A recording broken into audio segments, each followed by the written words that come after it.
Do you ever feel like you're not good enough? Like there's a constant inner critic in your head, pointing out every flaw and mistake?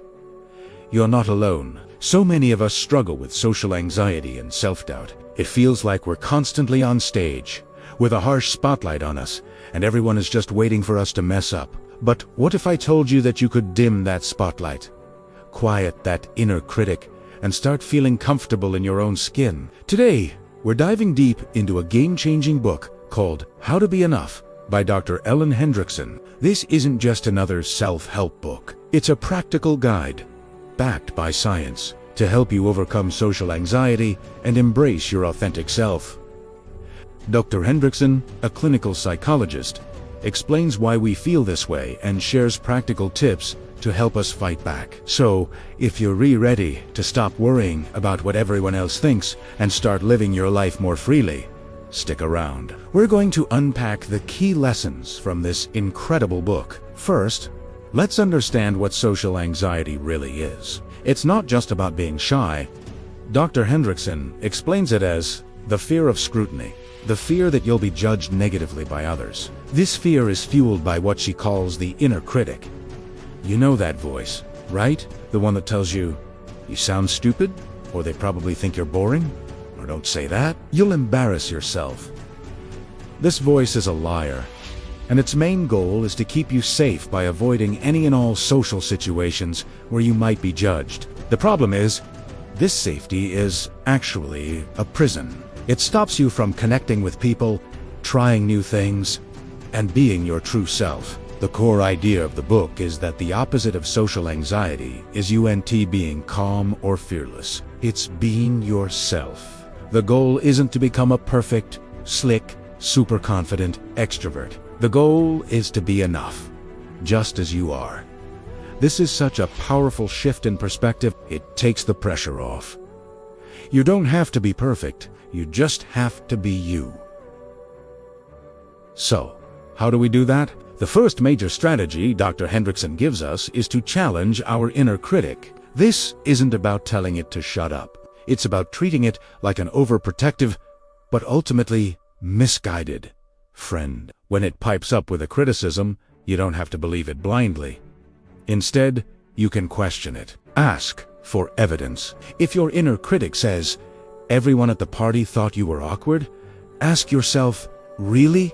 Everyone? Did every single person tell me that? Or is it possible that I had a nice conversation with a couple of people, and maybe I just felt a little awkward at the beginning? You can also externalize the voice. Give it a silly name, like Mr. Worrywart or the Gremlin. This creates distance. It reminds you that these thoughts are not facts. They are just thoughts, and you have the power to choose whether or to listen to them. By consistently questioning and unhooking from this negative self-talk, you slowly but surely reduce its power over you. It's like training a muscle. The more you do it, the stronger you get at recognizing and dismissing those unhelpful thoughts. The next big step is exposure. I know. That word can sound terrifying. Exposure means intentionally and gradually facing the situations you fear. This is the cornerstone of overcoming any anxiety. The inner critic wants you to avoid. But avoidance is what keeps anxiety alive. It teaches your brain that the thing you're avoiding is genuinely dangerous. When you face your fears, you teach your brain a new lesson. Hey, I did the scary thing, and I survived. It wasn't as bad as I thought.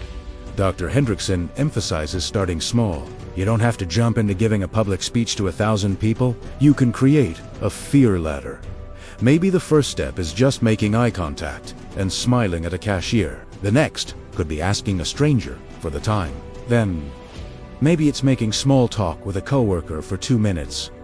Each small victory builds your confidence. You prove to yourself, step by step, that you can handle these situations. The key is to stay in the situation long enough for the initial wave of anxiety to decrease. If you run away at the peak of your fear, you reinforce the idea that it was unbearable. But if you ride it out, you learn that anxiety is like a wave. It rises, peaks, and eventually falls. Another crucial point from the book is shifting your focus. People with social anxiety tend to be hyper-focused on themselves. We're constantly monitoring our own performance. How do I look? What am I doing with my hands? Did that sound dumb? Dr. Hendriksen calls this self-focused attention. It's exhausting, and it actually makes you perform worse because you're not present in the moment. The solution is to shift your attention outward. Instead of focusing on yourself, focus on the other person or the task at hand. If you're in a conversation, really listen to what the other person is saying. Get curious about them. Ask them questions. What are their hobbies? What do they think about the movie you both just saw? When you shift your focus outward, a magical thing happens. You forget to be anxious. You become absorbed in the interaction itself rather than your own internal monologue. It's like turning a camera that's pointed at you and pointing it out at the world instead. Suddenly, there's so much more to see, and you're no longer the star of your own horror movie. This brings us to the idea of dropping your safety behaviors.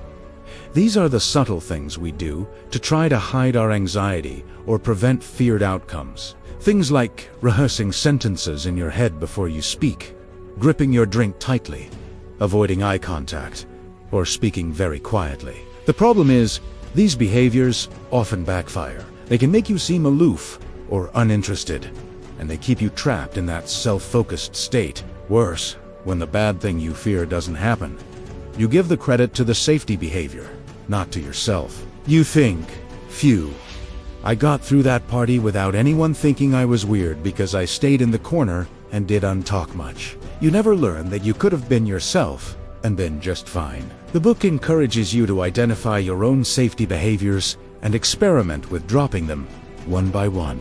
Go to a social gathering and try not to rehearse your sentences. Make a point of making eye contact. Speak at a normal volume. It will feel scary at first, but it's another form of exposure. You're testing your fearful predictions. You'll likely discover that people don't even notice, or they respond more positively because you seem more engaged and authentic. Finally, and this is the beautiful, overarching theme of the book, embrace your authentic self. The goal is to close the gap between the real you and the social you that you present to the world. This means being a little more vulnerable. It means accepting your quirks and imperfections. It means understanding that being liked by everyone is an impossible and undesirable goal. Not everyone is going to be your cup of tea, and you won't be everyone else's, and that is perfectly okay. Authenticity is about sharing your real opinions, your real sense of humor, your real interests. When you do this, you attract people who like you for you. The connections you make are deeper and more meaningful. It's scary because it feels risky. What if they don't like the real me? But as Dr. Hendriksen points out, the alternative is to live a life where you're constantly performing, hiding, and feeling disconnected. Being your authentic self is the only path to true connection and a sense of belonging. So, to recap the journey to being enough, you start by recognizing and challenging that nasty inner critic. Then, you gradually face your fears through exposure, starting small and working your way up. While you're doing that, you practice shifting your attention from yourself to the world around you. You consciously drop your safety behaviors to prove to yourself that you can handle social situations on your own. And through it all, you practice bringing more of your authentic self into your interactions. How to Be Enough is a profoundly hopeful and empowering book. It reminds us that social anxiety is not a life sentence. It's a habit of thought and behavior that can be changed. You don't need to be fixed because you were never broken. You just need to unlearn the habits that are holding you back and remember that you, just as you are already enough. If any of this resonated with you, I highly recommend picking up a copy of the book. It's filled with even more detailed exercises, examples, and scientific insights. And remember, this is a journey, not a race. Be kind to yourself, celebrate the small wins, and keep taking those brave little steps. You've got this. Thanks for watching today. If you found this summary helpful, please give this video a thumbs up and consider subscribing for more content on personal growth and psychology. Let me know in the comments which part of this summary was most helpful for you. See you in the next one.